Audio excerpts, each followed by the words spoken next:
Your Excellencies, distinguished ladies and gentlemen, it is indeed a great honor for me to be here today. The whole essence of coming together is to have a conversation, is to meet, is to deliberate upon all the ills, the myriad problems that have been plaguing our country for so long. We may yet find the answers here, and we may still have to look further, but answers must surely come at a time. Maybe it is time to say enough is enough. From the year 1922, we've been having constitutions. We had a Clifford in 1922. The lexicon then was not even about a Nigerian, it was about an African. So they said there was no African involved in that exercise. They just gave to us what they thought would be useful, but it wasn't. It was unitary, it wasn't reflecting anything. But then people woke up to certain responsibilities after the First World War, Second World War, an education that came, agitation came, the Nigerian youth movement and every other thing, and then that statement that Nigeria is a mere geographical expression that came in a book form in 1947. Before then was the 1946 Richard's Constitution, which didn't quite give us even that upon which we express ourselves. There were riots and the rest of them. Mr. Richards was taken away, Mr. McPherson was brought in, yet he gave us something which is just a slight improvement. He didn't define the Nigerian the way we would want to describe and define a Welsh or an Englishman or a Scottish man. So the idea came that we should even experiment on a government in 1951. Still, the true federal nature of Nigeria was yet to emerge. Finally, there was the London Conference of 1953, and then the emergence of the Littleton Constitution of 1954, which defined the very first federal constitution. But one thing I want to say is this. From 1946 to 1959, we had the Richards, the McPherson, the Littleton. We had four constitutions. Why didn't they decide that they were going to patch up the 1946 constitution? Why didn't they work on the 1951 constitution? Why did we have to have a new one in 54? And then we still had an independence constitution. So we're talking about 5 constitutions in a space of 9 years. It is because there was a need to do so. It is the belief of us of the Southwest that the 1999 constitution is beyond repair. We cannot, in all honesty, look at the United States of America with a constitution that is almost 250 years old, and they've only been able to have a few amendments. Everybody knows of the 5th. Somebody claims the 5th because he does not want to incriminate himself. But how many of such amendments have been done in 250 years? Are they even up to 20? If we have to look at our own constitution and begin to do a surgical thing, just like my dear Egbon, the former governor of Ogun State, and the rest of our representatives are hell-bent on doing some kind of patch-up, I wonder how long it will take to have that constitution remodeled to become a people's constitution. So our advocacy from the Southwest is that the difference between doing what is right and what is best are just in the finer details of enumerating the facts and the truth. And in this case, we must have a people-oriented constitution. The 1979 constitution was condemned by Chief Obafemi Awolowo for one single reason, perhaps many others, but one notable reason, because there were restrictions. You don't restrict what the people want. You subject it to a lot of debates and a lot of tests. At the end of the day, what we had was the influence of the military. And if anybody had expected the military in 1966 to have come up with a system of governance that is going to resemble what we had before the coup, perhaps the person will need to study what happens in the military. My forever leader, and I've been to his place around Ikwisikwato, General Ikewachukwu is here. There is this idea of order, which you follow in the military. You cannot expect a lieutenant colonel, who is a governor, to be so independent of his boss, who is not a governor, but is his senior. You cannot have the governor of Western region or Western state or Eastern state being so autonomous of the supreme commander. It's not going to happen. That's not the way the military works. So what the military did in '66 was not so much as people saying somebody came and took away federalism. Military came, and they only could do how they manage the military. And it didn't matter that it was in a civilian situation. So what we had in '79 was still part of that military culture. It was, at best, Obasanjo constitution. Same thing happened in 1988 when there was a Constituent Assembly here in Abuja, and we produced the Babangida Constitution of '89. Same thing with the Abdusalami Constitution, which in many ways is some kind of illegality. Elections were held for a constitution that had not been promulgated into law. That's an aberration. But we still went ahead and saw a president on that constitution that had not been promulgated. Now, it's all military. But before this, there was a 1963 constitution, which is very much like what we are doing here. There was no Constituent Assembly. It was the conglomerate of wise men from those regions of those days who sat down together and had the very first Republican Constitution for Nigeria, homegrown, no Clifford, no Richards, no Littleton, the Republican Constitution of Nigeria. That was the very first People's Constitution.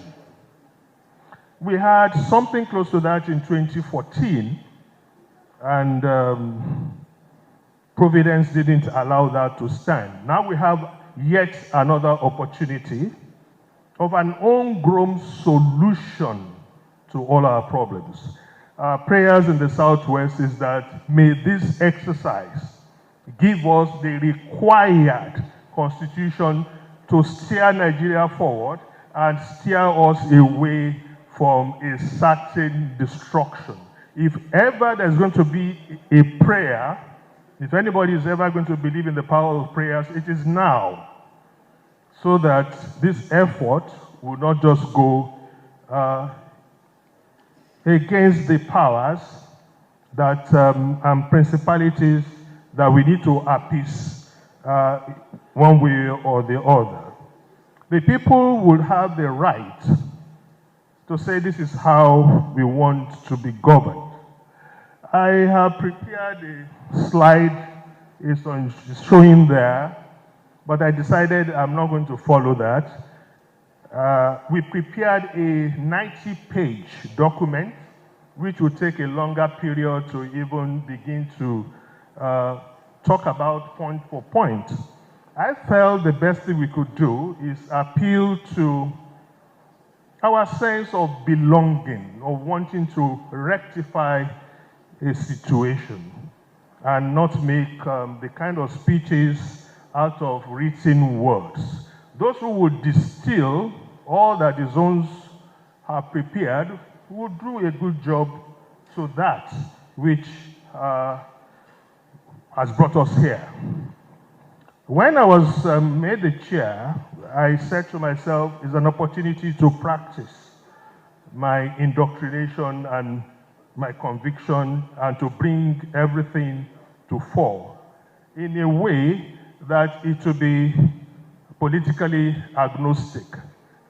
This is not about the right or the left or the center. It's about the people of the Southwest, it's about the people of Nigeria. It didn't matter what anybody's interest would be. It's about the people. So we gathered a good team. I'm privileged to have worked with the likes of Dr. Aderebi Disalu. I'm privileged to have worked with Mr. Kayode Samuel. I'm privileged to have worked with Reverend Canon Architect Goke Omikbodu. I'm privileged to have worked with Byron, Adegbenro Byron, Eyitemi Taire, Funke Awolowo, and a host of others who gave all their time. We had a town hall meeting that included the likes of AIG Alakpini, former Deputy Governor Gbenga Kaka, Niyi Akintola San, and about 14 Yoruba groups and eminent personalities that joined us. And the document we have produced will still not be so much of something new. And I will explain. Right from 1953, the people of the Southwest have had this rare opportunity of having documented interests and profound leanings of the people of the Southwest. So we leaned on that. In 1991, the late Alao Akabashorun, who was calling for a national conference at that time, had even gone to Benin Republic to organize one. So we had a document from 1991. We had such a document repackaged for the 2014 confab. And yet again, when we had the Ibadan Declaration of 2017, which was organized by the Afenifere, but then Afenifere brought in 42 other Southwest groups. I was made the publicity secretary. So we went to Adamasingba, and then we still produced yet another document. What we have done is to improve on all of this, did our consultation with all the socio-political leaders. At that meeting, like I said, we had Yoruba Council of Elders, we had Yoruba Elders Council, we had Afenifere, we had everybody to give us their input. So what we have presented is legitimate. I can assure you of that. What we have submitted to the patrons is legitimate. The one thing that we need to look at seriously is what came up in 1953. And that is the very serious matter of those we call minorities. Those who would flash back will know that there was a word called, well, by Chief Abafebolo, call, C-O-R, Cross Rivers, Ogoja Rivers, ever before there was anything like that. And then the Middle Belt people. But then we must now inject what is called homogeneity. Those who believe that they have kinship, affiliation, fealty to certain other parts and are minorities in wherever they are, and according to the Willings Commission, which was bequeathed to us by the British in 1957 to take care of the issues relating to minorities, we've included that as well.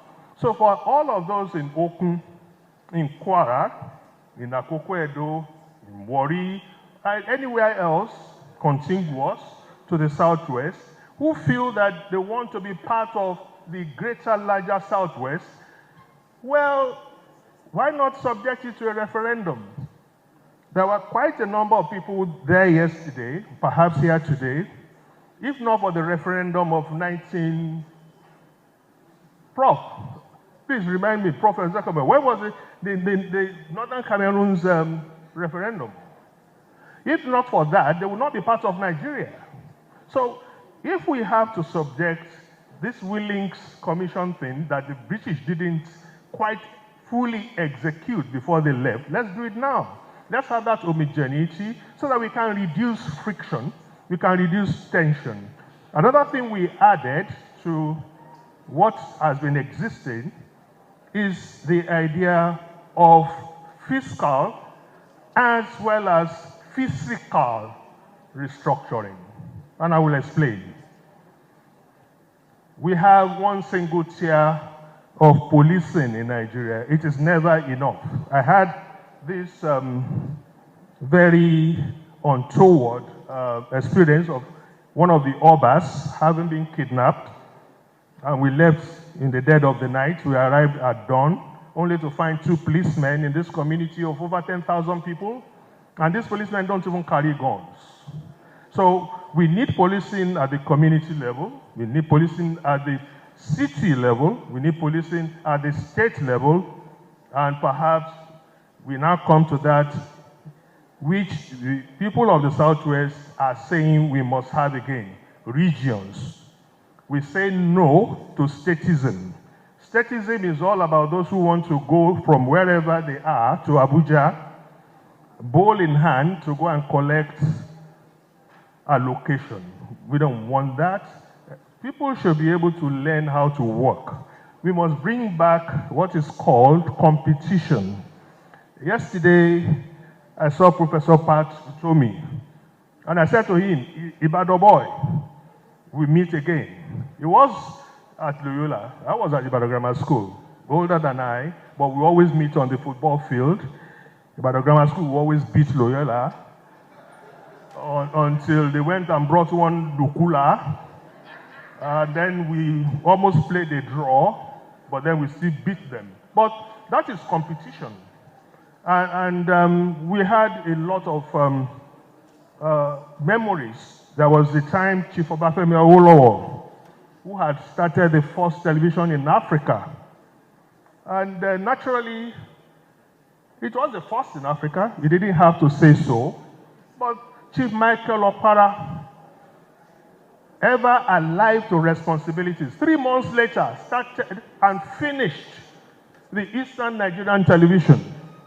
And of course, who can remember how that television station went in terms of advertisement, the way he advertised?